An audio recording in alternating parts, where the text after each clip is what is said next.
Imiboniso yesiqendu seveki epheleleyo.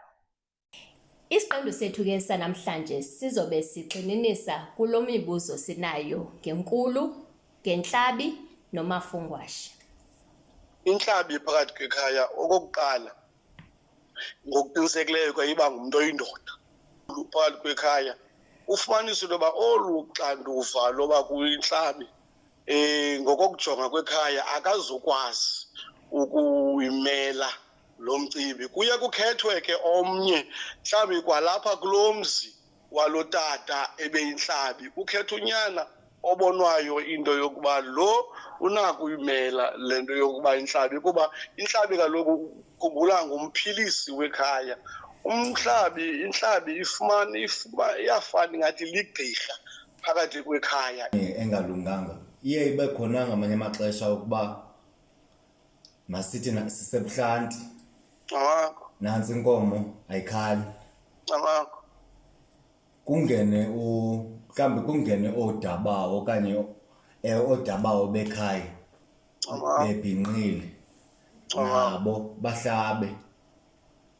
Ngamanye amaxesha ikhona ke indawo ndandikhe ndaya kuyo but yaphela ikhala kumntu ongumama.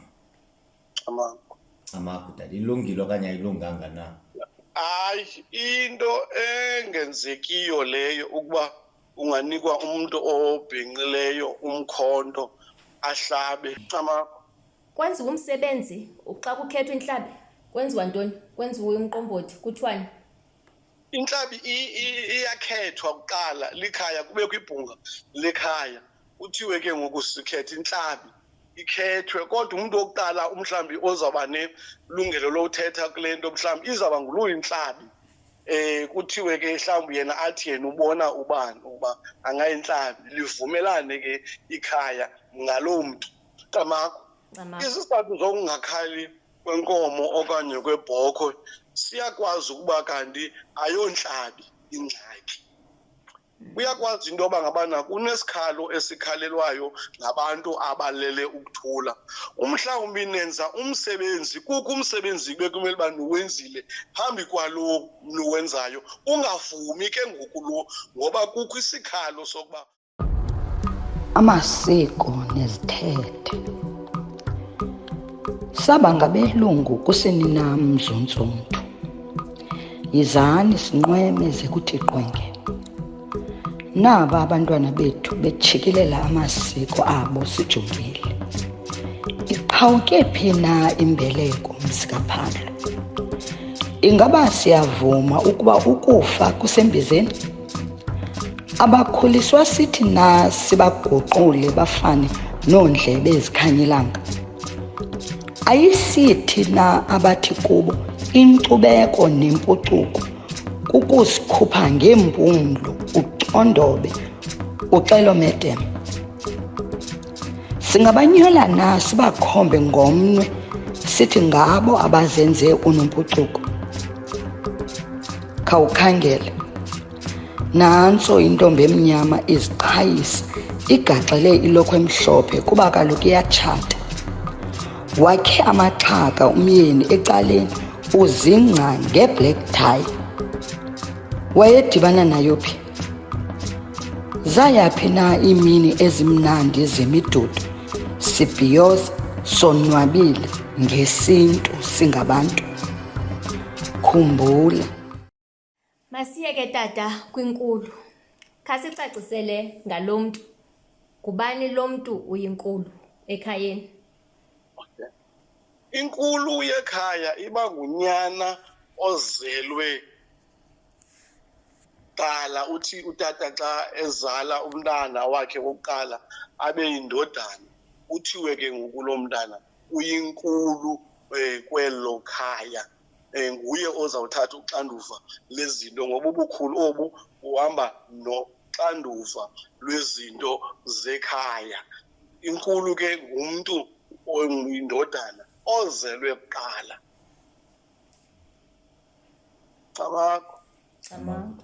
So tata, inkulu ndifuna ubuza lo mbuzo. Inkulu nje indoda iyakwazi masithi mhlawumbi anitshatanga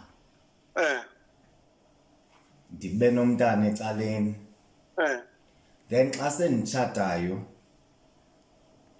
ndibe nabantwana lo mntana osecaleni yikwekwe then naxa senditshatayo ndiphinde ndibe nenye inkwenkwe then ibe ngamantombazana so inkulu yam ngile ingaphandle okanye ngulonyana ungaphandle okanye ngulonyana lo ulapha emtshatweni. Inkulu yakho ngumntana womtshato. Okay. Kwalento ithi ixesha elinintsi abantu bayayibhidanisa le. Xa umzekelo ungumntana wentombi uthiwa kokwenu xa kuthethwa ungumntana entombi uzovumehluko. Kodwa xa uye waya kulo mama apho uzalwa khona kulo tata uthi abantu xa bebuzana uba hayi ngunyana kabani lo kuthiwa hayi ngumntana wenkazana mhlawumbi kuthiwa hayi ngumntana enkazana ithetha ukuthi ayingomntana walo mtshato lo ngowenkazana ngowangaphandle. Ithi loo nto akanikwazi umntu onjalo unikwa ixanduva loba yinkulu oyinkulu ngulo uzelwe apha. Okay. Ayavakala tata. Khona inkulu andiyani uba iye yacaciseka le. Inkulu tata ndizama indlela yoyibeka naku kusekhaya apha utata masithi utata nguyomdala kokwabo azale unyana umntana wakhe wokuqala bengunyana kubekho ke notanci nobani utata nguye inkulu mosikokwabo. Ngoku ke unyana katata wokuqala unyana katata nguye inkulu kulo tata okanye unyana katata lo utata uyinkulu uthi okuzalwa kuzalwe yena kuqala abe yinkulu yekhaya abe yinkulu phaa kutatakhe. amako enye tata into endifuna uyibuza apha ngale nje siselapha kule ncoko yobunkulu. Masiyibeke nangalo mntana lo usecaleni ne masithi ndibe nomntana osecaleni. Umama walo mntana nje lo mntana uzelwe ndingekatshati nje secaleni umama walo mntana ndiphele ndimtshata lo mntana azohlala nam. Then nje sitshatile ndiphinde ndibe nomnyunyana so lo wabe bendimenze singekatshati nje sesitshatile ngoku akakwazi uba inkulu kuba ndiyabuza ke ngoba akakwazi ukuba inkulu kuba enziwe phambi komtshato okanye since ndimfakile emtshatweni ngoku uyakwazi uba ndithi uba hayi inkulu yam le kuba ndihlala nayo and nomama wayo ndihlala nayo. Laa mntana uzawuhlala ngamaxesha onke engumntana wangaphandle komtshato. Kodwa uzawuthi ke ngoku xa esondele apha endlini enzelwe amasiko afanelekileyo amenza into yoba ngabantu makabe ngowalapha akwazi ukwenzelwa amasiko alapha ayocelwa kokwabo azokuba lapha kodwa ayitshintshi into yokuba ungumntana wentombi ungumntana wangaphandle. Kodwa uzakwenzelwa amasiko ayocela ukhutshwe nenkomo yosendlo ngoku setshathe nomamakhe. Camakude. Andilahlekile loo nto izamenza ke xa enzelwe yonke loo nto leyo uyawuhlala esengumntana wangaphandle.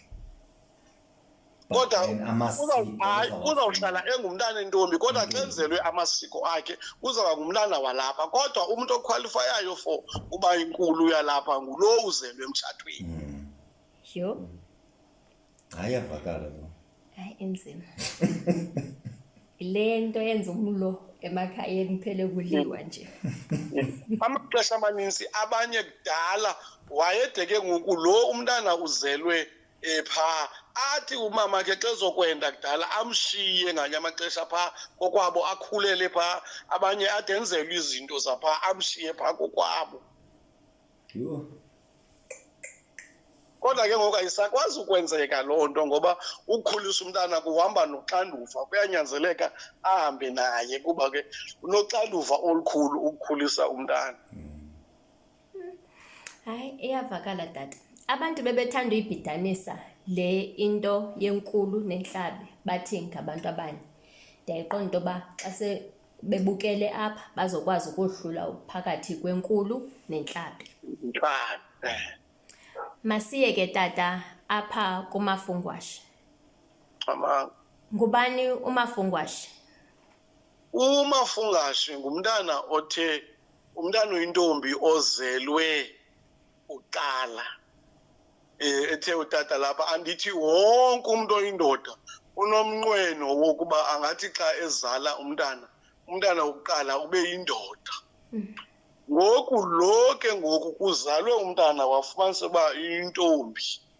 Laa mntana ke ngoku uyintombi uzawuthiwa ngumafungwashe. Kuba kaloku ngoku uzawuthwala ngayo amaxesha uxanduva lalaa mntu bekumele uba uzelwe. Izinto ezininzi phakathi kwekhaya uzawufumanisa into yoba ngabana xa umntana engumafungwashe namasiko la kuthi ngamaxesha xa lingavumi isiko kubizwe yena kuthiwa kawuthethe mafungwashe. Athi omnye umntu xa ethetha athi ndifunga udadewethu, uthetha umafungwashe ke ngoku.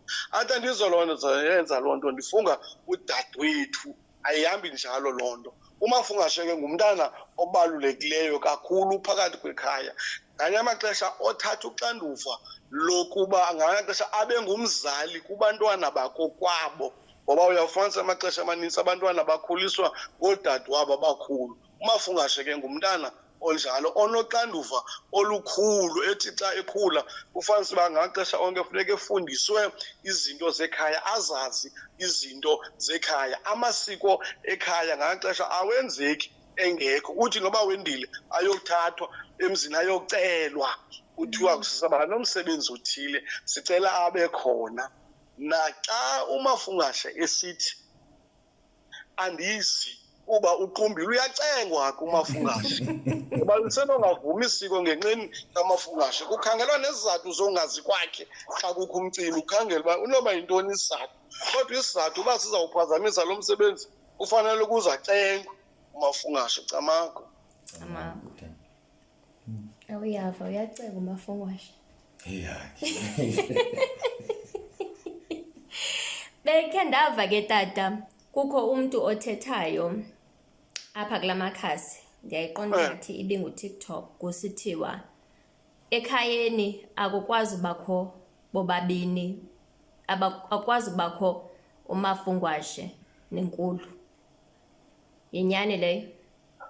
Ewe, iba njalo loo nto leyo ukuba kaloku ukhumbula inkulu ngunyana ozelwe kuqala. Ithetha ukuthi loo nto leyo akakabikho ke ngoku lubhinqileyo. Unyana ke ngoku lo uzelwe kuqala yena uthi xa engazalwanga qala kuzalwe intombi, mhlawumbi kuthiwa yindlamafa ke ngoku yekhaya, ngumntu oza ikhaya eliloshiyeka kuye enza izinto zekhaya, kodwa mhlawumbi angabizwa njengenkulu, ibe ngumafungwashe ke ngoku obizwayo kuthiwa kufungwa yena.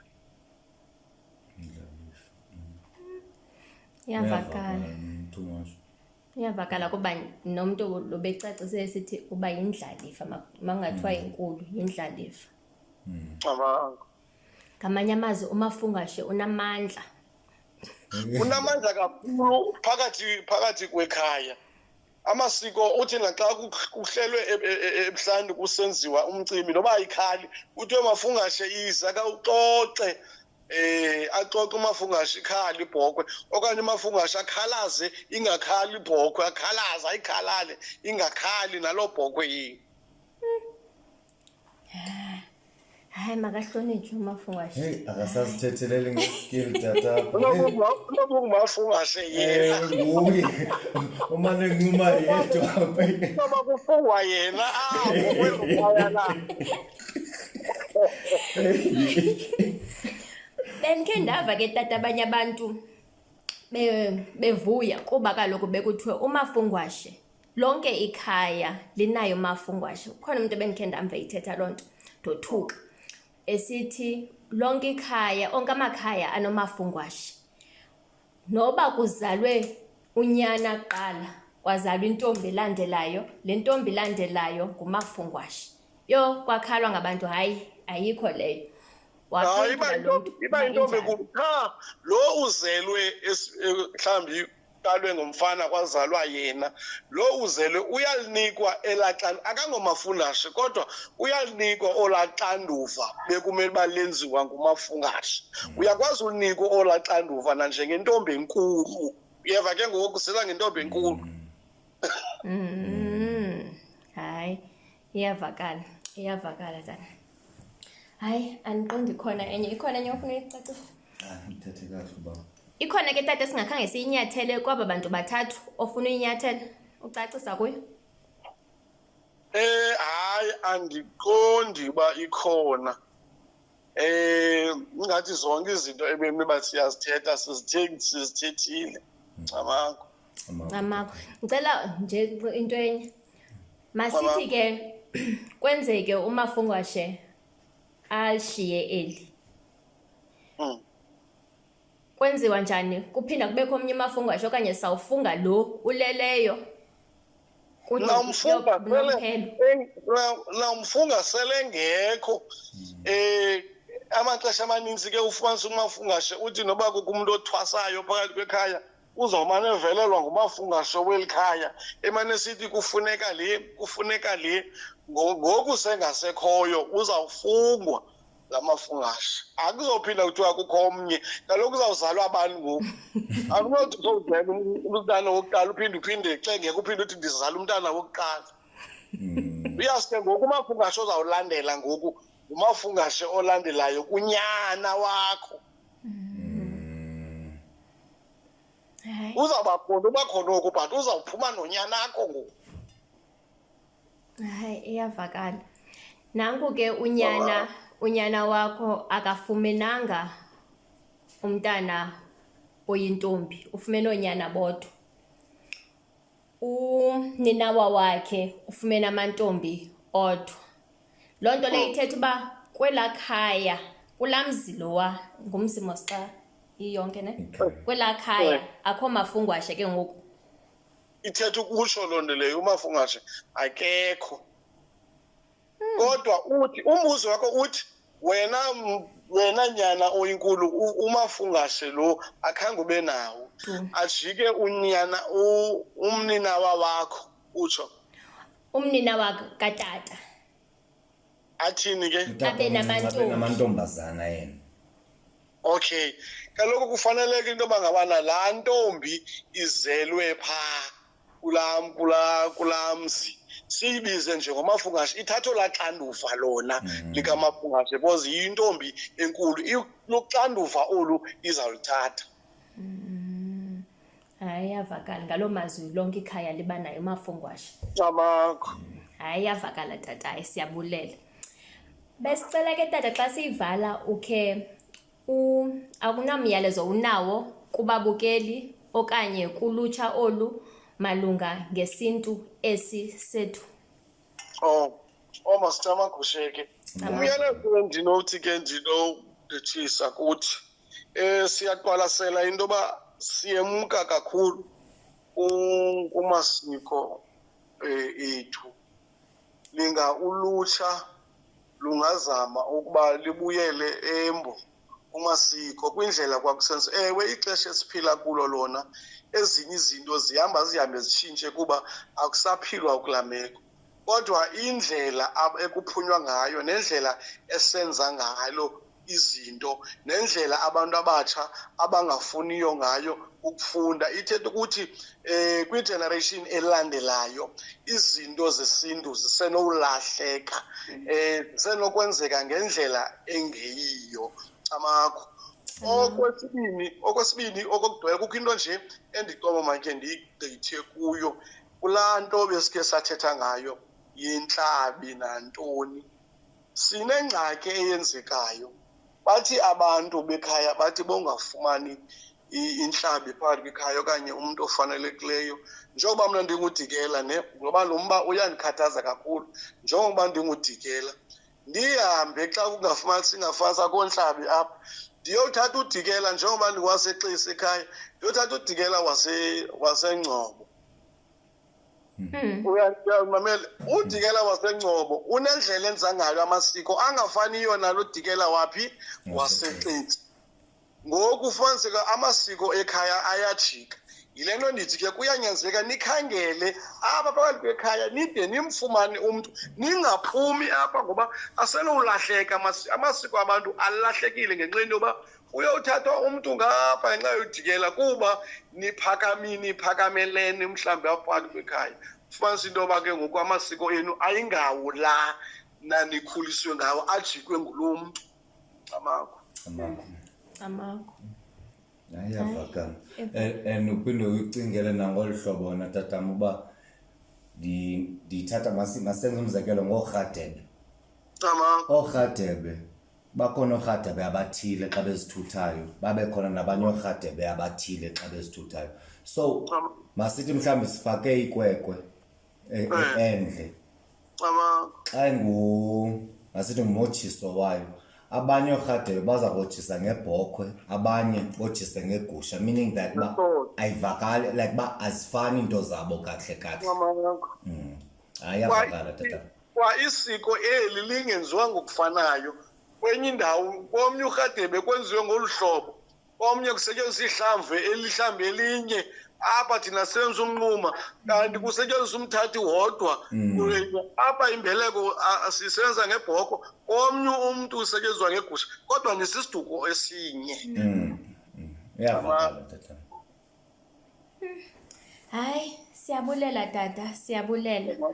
Enkosi. Siyathemba uba ababukeli bethu bafundile lukhulu kwesi siqendu sethu sanamhlanje. Besithetha ngeNtlabi, inkulu nomafungwashe. Uthethile ke utata wathi ulutsha lwethu masilufundise ngamasiko nezithethe khona ukuze sizwe simnyama singaphulukani nesintu sethu. Ndiyathemba uba nifunde lukhulu namhlanje. Ndim intombi yakwaJola ndithi sobonana kwakhona kwisiqendu esilandelayo. Qamata azasigcine athumele izidalwa zemimoya engcwele zincokole nathi ethongweni. Izilo zisikhusele. Camako siyabulela ke tata kakhulu. Na imini ezimnandi zemidudu sibhiyoza sonwabile ngesintu singabantu. Khumbula mzontsundu eli ixesha lelethu.